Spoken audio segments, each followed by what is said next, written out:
তারপরে রমাদান মাসে অত্যন্ত গুরুত্বপূর্ণ একটি করণীয় হচ্ছে রমাদান মাসে আপনি উমরা করতে যাবেন। সুবহানাল্লাহ।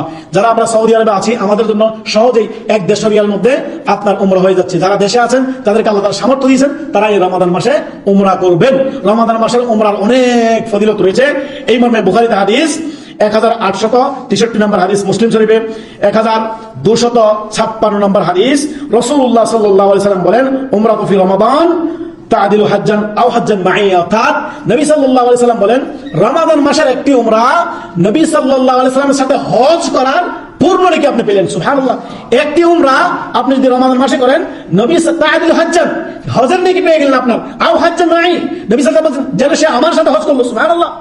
আপনি যেন মুহাম্মদুর রাসূলুল্লাহ সাল্লাল্লাহু আলাইহি ওয়াসাল্লামের সাথে হজ করলেন, রমাদানের একটি উমরা এত নেকি রয়েছে। সুবহানাল্লাহ। অতএব আপনি যাদেরকে আল্লাহ তাআলা সামর্থ্য দিয়েছেন তারা যাবেন, অন্য কাউকে আপনার সাথে আপনি সামর্থ্য থাকলে তাদেরকে উমরা নিয়ে যাবেন।